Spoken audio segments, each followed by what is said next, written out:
महाभारत के महारथियों की जब भी बात होती है, कर्ण का नाम सबसे पहले आता है। वह एक अद्वितीय धनुर्धर था, परंतु उसे कभी वह सम्मान नहीं मिला जिसका वह अधिकारी था। जन्म, जाति और परिस्थितियां हमेशा उसके विरुद्ध रहीं, परंतु इसकी जड़ें केवल उसके इस जन्म में नहीं थीं। इसका कारण उसके पूर्व जन्म में छिपा था। यह कथा त्रेता युग की है। उस समय एक राक्षस हुआ करता था, दमघोंट भरवा। वह अत्यंत शक्तिशाली था और भगवान सूर्य का परम भक्त था। उसकी एक ही अभिलाषा थी, अमृता। इसके लिए उसने वर्षों तक कठोर तप किया। भगवान सूर्य उससे प्रसन्न हुए और उसे वरदान मांगने को कहा। राक्षस बोला, हे देव, मेरी केवल एक इच्छा है, मुझे अमर बना दीजिए। सूर्यदेव ने यह वरदान देने से मना कर दिया। बोले, जो जन्मा है उसकी मृत्यु निश्चित है। इस पर राक्षस ने अत्यंत चतुराई से कहा, यदि आप अमृता नहीं दे सकते तो मुझे इतना वरदान दे दीजिए कि मेरे शरीर पर 1000 दिव्य कवच हों और हर एक कवच को तोड़ने के लिए किसी मनुष्य को मुझसे 1000 वर्षों तक युद्ध करना पड़े और जैसे ही वह कवच निकाले उसकी मृत्यु हो जाए। यह वरदान अमृता के बराबर ही था, लेकिन नियमों की सीमा में था। सूर्यदेव ने उसे यह वरदान दे दिया। अब वह राक्षस कहलाया सहस्र कवच, 1000 कवचों से ढका हुआ, अजेय, अकाल, मृत्यु से परे। धीरे धीरे उसमें अहंकार आ गया और वह अत्याचार करने लगा।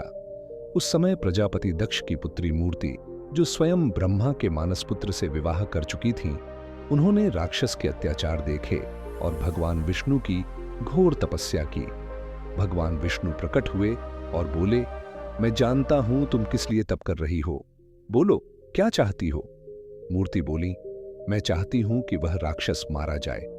विष्णु ने कहा, उसका वध केवल तुम्हारे माध्यम से संभव होगा। कुछ समय बाद मूर्ति के 2 पुत्र हुए, नर और नारायण। दोनों एक ही आत्मा के 2 शरीर थे। बद्रीनाथ में वे तप करते रहे। उधर सहस्र कवच लोगों पर अत्याचार करता हुआ वहां तक आ पहुंचा। नारायण ने उसका सामना किया। युद्ध शुरू हुआ, गदा युद्ध। 1000 वर्षों तक भयंकर युद्ध चला। जैसे ही नारायण ने पहला कवच तोड़ा, वे मृत्यु को प्राप्त हुए। नर ने, जो भगवान शिव से मृत संजीवनी विद्या प्राप्त कर चुके थे, नारायण को पुनर्जीवित कर दिया। फिर नर ने युद्ध किया, दूसरा कवच टूटा और वे मारे गए। फिर नारायण ने उन्हें जीवित किया और युद्ध किया। इस प्रकार नर और नारायण ने बारी बारी से युद्ध करते हुए राक्षस के 999 कवच उखाड़ डाले। अब केवल एक अंतिम कवच शेष था। सहस्र कवच भयभीत हो गया। उसे समझ आ गया कि वह अब नहीं बच सकता। वह भागकर भगवान सूर्य की शरण में गया। सूर्यदेव ने उसे अपनी गोद में स्थान दे दिया। जब नर और नारायण को यह ज्ञात हुआ, उन्होंने सूर्यदेव से कहा, उस राक्षस को हमें सौंप दीजिए। पर सूर्यदेव बोले, वह मेरी शरण में आया है, मैं उसे नहीं सौंप सकता। नर और नारायण ने क्रोध में आकर सूर्यदेव को श्राप दिया। आपने अधर्मी को आश्रय दिया है, इसलिए आपको मनुष्य रूप में जन्म लेना पड़ेगा। राक्षस जो सूर्य में समा गया था, अब उसी के अंश से द्वापर युग में कर्ण के रूप में जन्मा। कर्ण के जन्म से ही उसके शरीर पर एक दिव्य कवच था, वही अंतिम कवच जो राक्षस के पास बचा था। इस प्रकार कर्ण के भीतर 2 शक्तियां थीं, एक राक्षसी जो उसके संघर्ष, क्रोध और दुर्योधन से लगाव में झलकती थी, और दूसरी दिव्य जो उसे एक महान दानवीर, निष्ठावान और धर्मनिष्ठ बनाती थी।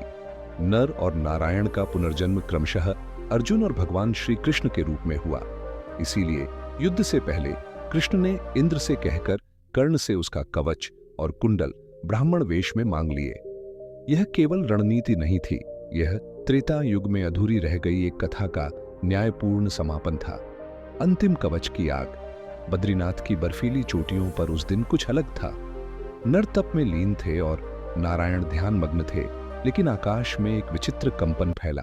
वह सहस्र कवच का अंतिम प्रहार था।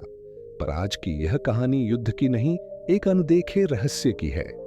जब सहस्र कवच भागकर सूर्यदेव की शरण में गया था और नर नारायण ने उसे मांगा, तो उस समय सूर्यदेव ने केवल उसे आश्रय ही नहीं दिया था, उन्होंने उसके शेष एक कवच को अपने भीतर समा लिया था, क्योंकि उन्हें ज्ञात था यही कवच एक दिन इस पृथ्वी के भविष्य को बदल देगा।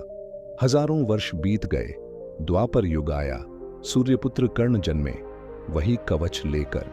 लेकिन यह सब तो आप जानते हैं, पर क्या आप जानते हैं उस अंतिम कवच में कुछ ऐसा था जो आज भी किसी को नहीं पता।